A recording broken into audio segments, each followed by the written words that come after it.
नमस्कार, मैं हूं आलोक मेहता। HSI में आपका स्वागत है। हमारा अनुरोध है कि आप HSI देखते रहें, लाइक करें, सब्सक्राइब करें, मित्रों को, ग्रुप्स को फॉरवर्ड करें और उनसे भी आग्रह करें कि वे भी सब्सक्राइब करें ताकि अधिकाधिक दर्शकों तक नियमित रूप से हमारी बात पहुंचे और उनकी राय, उनके कमेंट्स, आपकी राय, आपके कमेंट्स भी हमको मिलते रहें। हमारे देश के सांसदों, मंत्रियों को लग्जरियस बंगलों में रहने के लिए कितना खर्च हुआ? सिर्फ 10 वर्षों में लगभग बंगलों की मरम्मत पर 500-550 करोड़ रुपया, 550 करोड़, मतलब मैं मोटा अंदाज बता रहा हूँ, 500 इसलिए कह रहा हूँ कि उससे ज़्यादा है। आप उसको मान लीजिए 600 नहीं है, 500 करोड़, 550 करोड़ है, 550 करोड़ है। इतने में कितनी इमारतें बन जाती? बाकायदा RTI, सूचना के अधिकार के तहत जो सूचना मिली है उसमें मंत्रियों के, बड़े वरिष्ठ सांसदों के जो बंगले हैं, लुटियंस दिल्ली, जिसको अब बदला नहीं जाता, कहा जाता साहब कैसे बदल देंगे? भाई जब दुनिया बदल गई, बड़े बड़े भवन बदल करके संसद भवन नया हो गया, तो आवश्यक है कि बंगलों को नहीं बदल सकता अब तक। आर्किटेक्ट आप कानून ले आइए, ऐसा तो क्या है उसको वहाँ पर। मैं मानता हूँ कि जिस ढंग से ये जो खर्च है, एक साल में आप जितना खर्च हुआ है वो उसका हिसाब तो आना चाहिए ना। यदि हर साल एकदम इतना खर्च होने लगे, 42 करोड़, 50 करोड़, 100 करोड़, तो आप ही बताइए कि ये क्या, ये भारत सरकार की सूचना है, मेरी नहीं है। और मैं इसलिए आलोचना कर रहा हूँ, बड़ा माना जाता है कि मैं आलोचना की बातें नहीं करता। आज से नहीं कर रहा हूँ, वर्षों से जब बंगले नहीं सुधार हो रहे थे तब भी बंगलों का मिसयूज, उनमें कैसे उनको किराए पर चढ़ा दिए जाते हैं, उनके जो पीछे सर्वेंट क्वार्टर हैं वो कैसे किराए पर दिए जाते हैं, कैसे कैसे उनका दुरुपयोग होता रहा है, कौन कौन लोग वहाँ आते रहे हैं, वो एक अलग है। जो मेरी रिपोर्ट्स कितने ही अखबार, मैगजीन्स में जब मैं रहा हूँ उनमें छपा है। मेरी आपत्ति कि बहुत कुछ अच्छा है, लेकिन क्या मंत्रियों को, हाँ जी ज़्यादा लोग आते हैं इसलिए है। कई सांसद और मंत्री मैं मानता हूँ कि उनके यहाँ अपने चुनावी क्षेत्र से आने वाले लोग ज़्यादा होते हैं। काफ़ी लोग आते हैं, उनको कहीं ठहरना है तो एक उसका किनारे पर उनको कोई कमरा है तो उस पर ठहर जाते हैं, या एक हिस्से में ठहर सकते हैं। ज़्यादा लोग होंगे ज़मीन पे, उनके लिए तो खाट वो भी CPWD देता है। बंगलों की ऐसी दुर्दशा भी नहीं थी, कहा जाता था वो 80 साल पहले, लेकिन मैं जानता हूँ बार बार CPWD, भारत सरकार का केंद्रीय लोक निर्माण विभाग उनकी मरम्मत करता रहा है। ऐसा नहीं हो कि 10 साल पहले वो सब बंगले बिल्कुल जीर्ण शीर्ण थे और आज अचानक जरूरत पड़ गई। प्रधानमंत्री नरेंद्र मोदी मितव्ययिता पर जोर देते हैं, जो वित्त मंत्री रहे हैं वो बराबर जोर देते हैं, आज निर्मला सीतारमण भी। लेकिन ये जो पूरा जो ब्रिटिश साम्राज्य की तरह बंगले, मैं तो इसका ही नहीं, मैं कलेक्टर्स के लिए बंगले आप देख लीजिए, उनकी भी मरम्मत पे जो खर्च होता है उसका तो हिसाब नहीं आया है।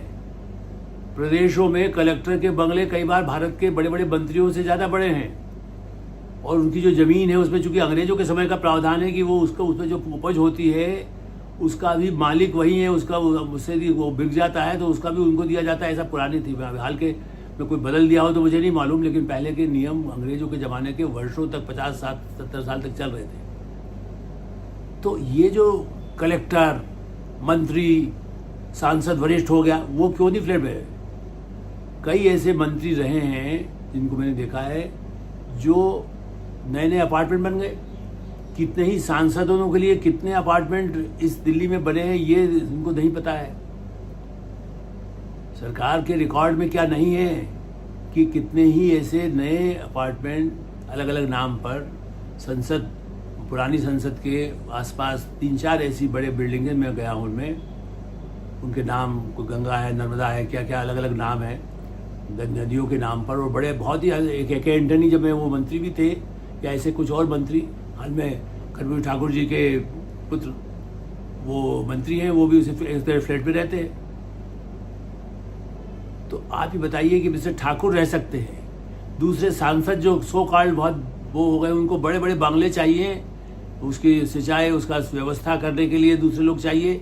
और मेरा दूसरा सवाल भी है सरकार के बड़े नेताओं से भी कि क्या उनमें किसी का प्रवेश आसानी से संभव है? मैं नाम नहीं लूँगा, जो अब मंत्री नहीं है, सांसद हैं, जिम्मेदार सांसद हैं, बड़े पदों पर भी रहे हैं, लेकिन उनके यहाँ यदि कोई गरीब बिहार, यूपी, मध्य प्रदेश, राजस्थान, उसका यदि कोई अपनी शिकायत दर्द लेके जाता है तो उसको फटक दे अंदर नहीं घुस सकता है। वो 10 उस पर सवाल होगा, कहा गया भी नहीं मिल सकते, कागज वो बाहर छोड़ के चले जाओ। एक समय था जब सांसदों को, मंत्रियों के यहाँ एक सुबह 1 घंटे का समय होता था। कुछ मंत्री कर रहे हैं, मैं ऐसा नहीं कह रहा हूँ कि नहीं करते। मैंने पहले भी एक बार कहीं जिक्र किया था। एक दिव्यांग, भारत के बड़ा नाम गौरव करने वाली दिव्यांग खिलाड़ी मध्य प्रदेश की, इंदौर से आई, मुझे आके बताया समाज कल्याण विभाग, मतलब जो सामाजिक कल्याण से जुड़ा हुआ विभाग है, उसके मंत्री के यहाँ जाकर 1 घंटे बाहर बैठी रही। मंत्री अंदर थे, लेकिन उसे नहीं मिलने, वो राष्ट्रीय पुरस्कार मिले, उसे राष्ट्रपति ने पुरस्कृत किया हुआ है। उसके साथ एक माने युवा, जिसको कह सकते हैं कि वो बाद में सरकारी सेवा में चला गया, लेकिन देखा जाए तो वो छोटे पदों पर है, पत्रकारिता की पढ़ाई की हुई है। तो दोनों मेरे पास आए, बताया अपना दर्द। ऐसे सांसद और मंत्रियों को दिए गए हैं जो दिव्यांग को भी मिलने के लिए अनुमति नहीं देते, और अंदर खाली कोई और नहीं बैठा हुआ है, सिर्फ मंत्री अपने कक्ष में बैठे, कोई मीटिंग भी नहीं थी वहां। ऐसे 50 किस्से हैं।